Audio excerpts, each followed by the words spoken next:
أعوذ بالله بسم اللہ الرحمن الرحیم۔ السلام علیکم خواتین و حضرات۔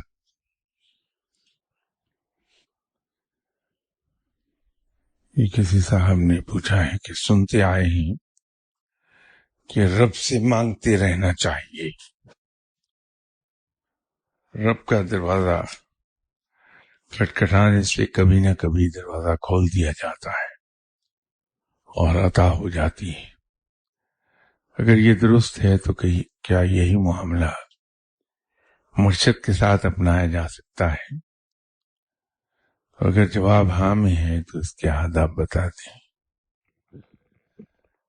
پہلی بات تو ہمیں یہ یاد رکھنی چاہیے کہ اللہ کے معاملات اور انسان کے معاملات کو ایک دوسرے پر محمول نہیں کیا جا سکتا۔ رب تعالی عظیم ترین ہے اور انسان کا کسی مقام پر کیوں نہ ہو، بہرحال رب کی تخلیق ہے۔ تو خالق اور مخلوق دونوں کے درجات کبھی یکساں نہیں ہو پاتے۔ خالق ہی رہتا ہے کہ وہ عظیم ترین ہے اور مخلوق اس کے مقابلے پر کم ترین۔ پہلی بات تو یہ ہے۔ دوسری بات یہ ہے کہ اس میں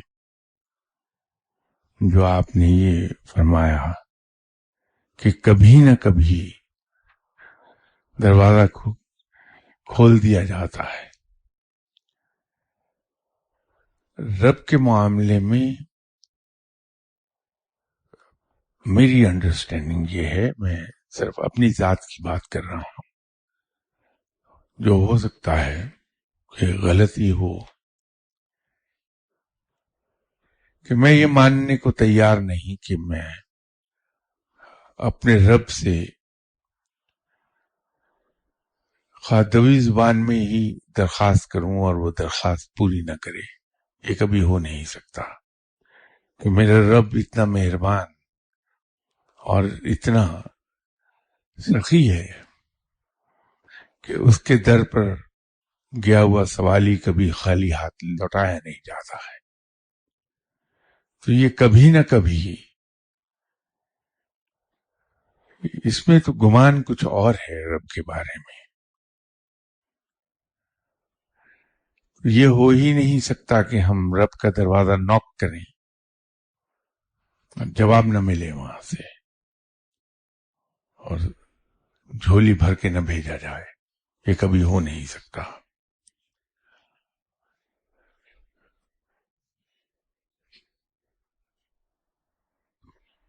ہم جب بھی رب سے کچھ مانگیں تو اس یقین کے ساتھ مانگیں کہ میرا رب بہت دیالو ہے اور وہ کسی کو مایوس نہیں کرتا، کسی کو خالی ہاتھ لوٹاتا نہیں، وہ مجھے عطا فرما دے گا۔ اور اسی لیے میں ایک عرض کیا کرتا ہوں کہ رب کے ساتھ اپنے الفاظ ذرا محتاط رکھیے کہ ہم لوگ اپنی عقل کے مطابق، اپنی عقل کے ذریعے سے جس چیز کو اپنے حق میں بہتر سمجھتے ہیں وہ بڑے ان کوالیفائنگ طریقے سے رب سے مانگتے ہیں کہ یا اللہ تو مجھے یہ عطا کر دے، یا اللہ مجھے یہ جاب دے دے، یا اللہ مجھے یہ ترقی دے دے۔ جبکہ ہماری عقل ناقص ہے اور کوئی بھی شخص یہ نہیں جانتا کہ اس کے حق میں کیا بہتر نہیں۔ کوئی شخص یہ نہیں جانتا کہ آنے والا کل میرے لیے کیا لے کر آئے گا، لیکن رب یہ سب جانتا ہے۔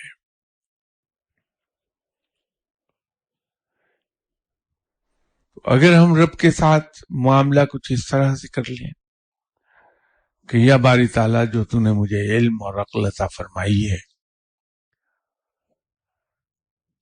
وہ یہ بتا رہی ہے کہ شاید یہ میرے حق میں بہتر ہو، لیکن تو بہتر جانتا ہے، تو اگر یہ چیز میرے لیے بہتر ہے تو تو مجھے عطا فرما دے، اور اگر یہ بہتر نہیں ہے تو تو مجھے اس سے بہتر چیز عطا فرما دے۔ اس سے یہ ہو جائے گا کہ ہم نقصان دہ چیزوں سے بچ جائیں گے۔ میں نے یہیں پر ایک عرض کی تھی کہ جناب حضرت علی کرم اللہ وجہہ کہ جب کوئی دعا قبول ہو جاتی تھی، پوری ہو جاتی تھی، تو سجدہ شکر بجا لاتے تھے، اور جب کوئی دعا قبول نہیں ہوتی تھی، رد ہو جاتی تھی، تو بھی سجدہ شکر بجا لاتے تھے۔ تو پہلی بات تو سامنے کی ہے، سمجھ میں آ جاتی ہے کہ وہ سجدہ شکر اس لیے بجا لاتے تھے کہ رب تعالیٰ نے مہربانی فرمائی، اپنی رحمت کے صدقے ان کی دعا قبول فرما لی اور اسے پورا کر دیا۔ لیکن رد ہونے پر جو سجدہ شکر تھا اس کے پیچھے حکمت یہ تھی کہ یا باری تعالیٰ تیری بڑی مہربانی، تیرا شکر ادا کرتا ہوں میں کہ میں ایک ایسی دعا مانگ رہا تھا جو میرے حق میں نقصان دہ تھی، اور تو نے مہربانی فرما کے مجھے اس نقصان سے بچا لیا اور میری وہ دعا رد کر دی۔ تو یہ عالم تھا اس ہستی کا جن کے بارے میں آپ صلی اللہ علیہ وسلم نے فرمایا تھا کہ یہ علم کے شہر کا دروازہ ہے۔ اس قدر علم رکھنے کے باوجود یہ رویہ تھا۔ تو ہم رب تعالیٰ سے جب دعا مانگتے ہیں تو ہم تو بڑا اس کو انکوالیفائنگ مانگ رہے ہوتے ہیں، اس یقین کے ساتھ کہ جو میں نے سوچا وہ درست ہے، تو رب وہی کرے جو میں چاہ رہا ہوں۔ تو یہ آداب بندگی کے بھی خلاف ہے یہ بات کہ جو مالک ہے وہ غلام کے کہے پر عمل کرے۔ اس لیے ایسے دعاؤں سے اور دعا کے اس طریقے سے دور رہنا بہتر ہے۔ اور اب بات رہ گئی مرشد کی۔ مرشد کا معاملہ یہ ہے کہ مرشد یہ زیادہ بہتر جانتا ہے کیونکہ رب نے اسے علم عطا فرمایا ہے کہ اس کا شاگرد جو اس سے مانگ رہا ہے اس کے لیے وہ تیار ابھی ہے بھی یا نہیں کہ اس کو ریسیو کر سکے۔ اگر 2.5 من آٹے کی بوری آپ 8 سالہ بچے کے سر پہ رکھ دیں تو بچے کی ٹانگیں ٹوٹ جائیں گی، اس کی ہڈیاں ٹوٹ جائیں گی۔ اگر 2.5 من کی بوری آپ 14 سالہ بچے کے سر پہ رکھ دیں تو وہ بھی نہیں اٹھا پائے گا۔ لیکن اگر وہی 8-9 سال کے بچے کے سر پر اگر 10 کلو کی بوری رکھ دیں گے تو آسانی سے اٹھا لے گا۔ 14 سالہ بچہ 20 کلو 25 کلو کی بوری آسانی سے اٹھا لے گا۔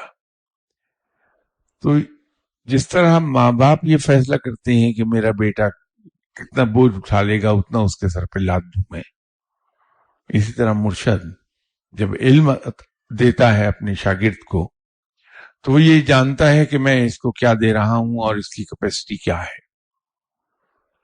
علم دینا بہت آسان ہے، لیکن علم ریسیو کر کے اس کو ایبزارب کرنا بہت مشکل کام ہے۔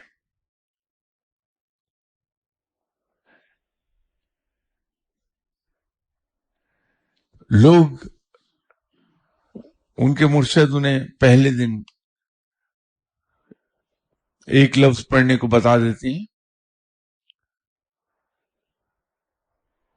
وہ 40 سال وہی پڑھتے رہتے ہیں، تو پلٹ کے جاتے نہیں مرشد کے پاس یہ پوچھنے کہ صاحب 40 سال سے میں یہ پڑھے جا رہا ہوں، کب تک پڑھنا ہے مجھے؟